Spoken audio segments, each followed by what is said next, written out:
चलिए, अब क्योंकि हमने हर एक पार्टिकल का शेयर पढ़ लिया एक यूनिट सेल में, तो देखिए ये जो हम लोग नंबर पढ़ रहे हैं कि 1/8 for corner particle, 1/2 for face centered particle and 1 for body centered particle, 1/4 for edge centered particle, ये सब क्यूबिक यूनिट सेल की कहानी है।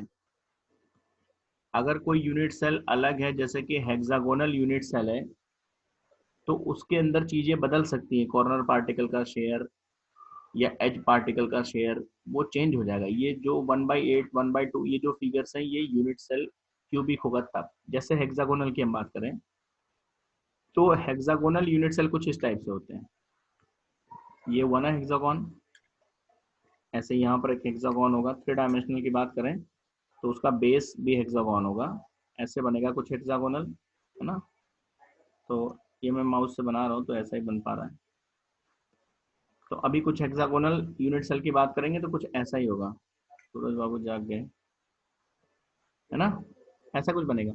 अब आप ध्यान दीजिए, हेक्सागोन में ये जो एंगल होता है ये 120 डिग्री का होता है। हम आपको याद करना बता दे रहे हैं कैसे करते हैं। किसी भी पॉइंट पे आप मैक्सिमम कितना एंगल ड्रॉ कर सकते हो?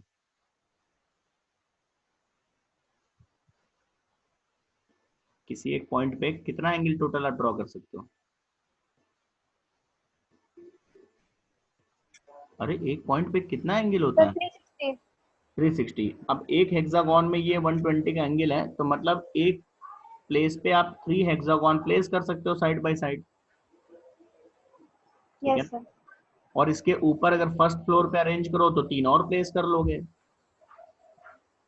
ठीक है। Yes sir. तो यहाँ पर जो कॉर्नर पार्टिकल होगा वो 6 यूनिट सेल का ही पार्ट हो पाएगा।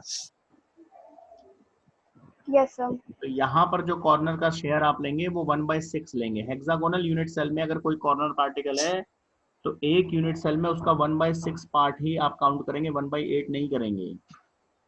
1/8 क्यूबिक के लिए है, ठीक। Yes sir. ऐसे ही एज वाला भी चेंज हो जाएगा। जब आप एक पॉइंट पे केवल 3 साइड बाय साइड 3 केवल हेक्सागोनल यूनिट सेल को प्लेस कर पाओगे, तो किसी भी एज सेंटर्ड पार्टिकल का 1/3 शेयर आप अपने पास काउंट करोगे। क्यूबिक में 1/4 करते हैं। ये दो चीजें बदलेंगी, फेस सेंटर्ड और बॉडी सेंटर्ड वाला शेयर वही रहेगा। अब आप इसको समझिए, लॉजिकली ध्यान रखेंगे तो क्लियर रहेगा। जैसे क्यूबिक में क्या होता है, क्यूबिक यूनिट सेल में ये एंगल कितना होता है? 90 डिग्री, है ना। तो जब आप 360/4 करोगे तो इसका मतलब आप अपने आप समझ जाओगे कि हम 4 क्यूब्स को साइड बाय साइड रख सकते हैं, क्लियर। तो 4 को एक फ्लोर पे और 4 क्यूब्स को उनके ऊपर यानी फर्स्ट फ्लोर पे, तो 8 क्यूब्स का कॉमन कॉर्नर अपने आप बन जाएगा, आप याद रख सकते हो, है ना। और हेक्सागोनल में यस सर। 1/6, क्योंकि हेक्सागोनल में जो एंगल है एजेस के बीच में वो 120 है, तो हम 360 डिवाइडेड बाय 120, मतलब 3 ही हेक्सागोन को प्लेस कर सकते हैं साइड बाय साइड एक फ्लोर पे, और दूसरे फ्लोर पे 3, तो 6 यूनिट सेल्स का कॉमन कॉर्नर ही बन पाएगा वो। समझ में आ रहा नहीं सबको? ठीक है, क्योंकि हमारे सिलेबस में यस। क्यूबिक है तो हमें मतलब क्यूबिक से रहता है।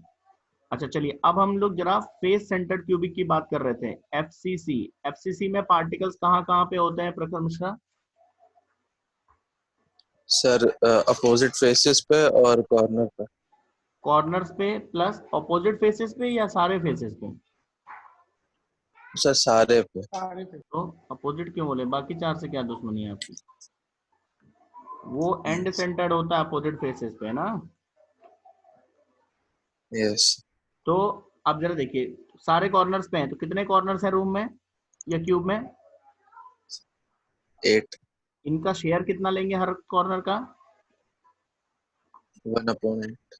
तो 8 इंटू 1/8, यानी जो कॉर्नर पार्टिकल्स हैं उनकी वजह से इतना पार्टिकल आएगा यूनिट सेल में। फेसेस कितने हैं क्यूब में?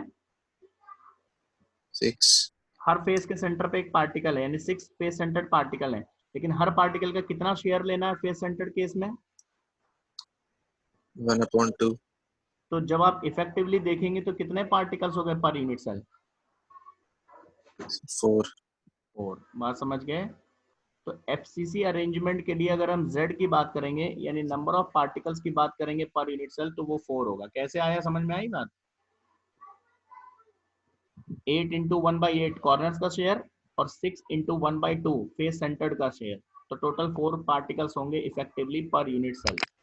एक एफसीसी अरेंजमेंट के अंदर, ठीक है। Yes sir. सूरज,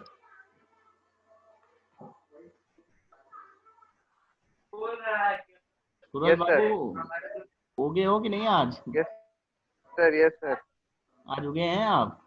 यस सर, अरे सनराइज हुआ है कि यस नहीं आज सर, सूरज बाबू का?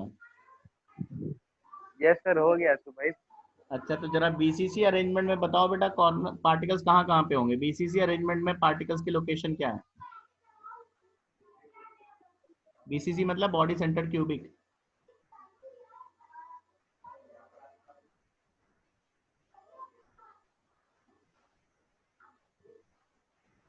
अनन्या,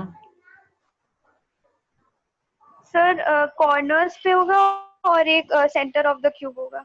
सेंटर ऑफ क्यूब या सेंटर ऑफ बॉडी, है ना? तो कॉर्नर्स Center कितने of होंगे? Yes, sir.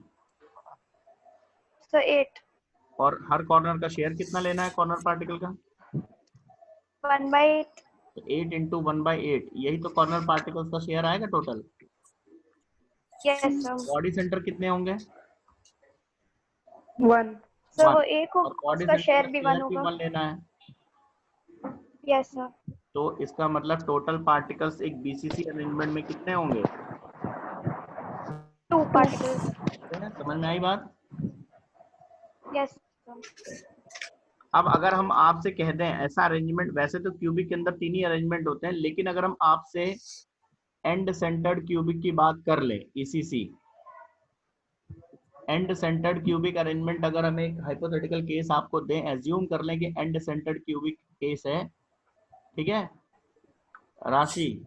And centred cubic arrangement में पार्टिकल्स की लोकेशंस क्या है?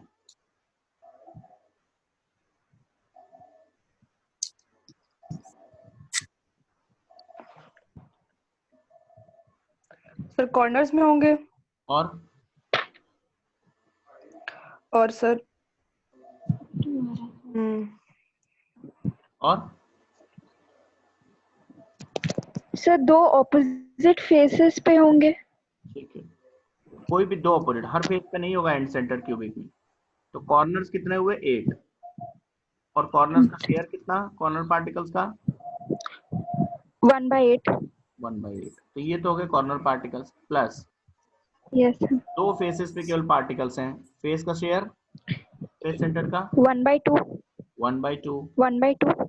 तो यानी इफेक्टिवली हम टोटल काउंट करेंगे तो कितने पार्टिकल्स आ रहे हैं पर यूनिट सेल? 2।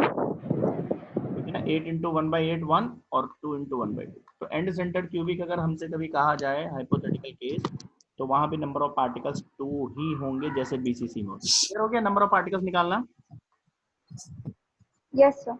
अच्छा, अगर क्लियर हो गया तो हम आपको एक क्वेश्चन दे रहे हैं कि एक क्यूबिक यूनिट सेल है और उसमें जो पार्टिकल्स हैं वो कॉर्नर्स पे हैं, प्लस फेस सेंटर्स पे हैं, प्लस एज सेंटर्स पे हैं। टोटल पार्टिकल्स कितने हैं per unit cell? As centres पे हैं, कॉर्नर्स पे हैं, सारे कॉर्नर्स पे हैं, सारे फेस सेंटर्स पे हैं और सारे एजेस के सेंटर्स पे हैं। टोटल पार्टिकल्स बताइए।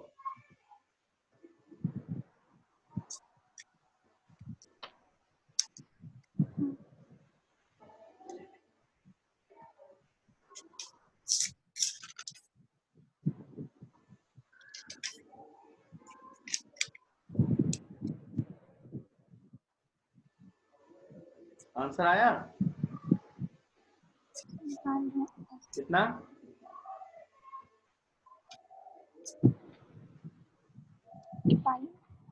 सर 5। नहीं, कॉर्नर्स कितने होते हैं क्यूब में? 8। पहले आपको ये सब मालूम होना चाहिए। Faces sir 4। नहीं, फेसेस कितने होते हैं? सर 6 और 7। गुड, 7। और एजेस कितने होते हैं एक क्यूब में? सर 12। 12 एजेस होते हैं, 12। अब सबका शेयर देख लीजिए, कॉर्नर का शेयर कितना? 1/8। फेस सेंटर्स का शेयर कितना? 1/2। और एजेस का शेयर कितना क्यूब के अंदर? 1/4। अब इन सबको ऐड कर लीजिए, 7 आ जाए। पहले ये तो मालूम है, अब आपको यही नहीं मालूम है क्यूब के अंदर एजेस कितने होते हैं, नंबर ऑफ, और नहीं मालूम क्यूब में बैठे एजेस कर लीजिए। ठीक है, समझ में आ गया लीना? Yes sir. ठीक, अब इस पे बेस्ड कुछ क्वेश्चंस हैं जो हम आपके साथ डिस्कस करेंगे। ठीक है, तो इतना पहले आप पढ़ लीजिए, पूरा इसको पढ़ के रखिए, फिर नेक्स्ट क्लास में इस पे बेस्ड जो क्वेश्चंस हैं CRP2, ये सब मैं आपके साथ, ये क्वेश्चंस हैं, ये डिस्कस करेंगे हम आपके साथ।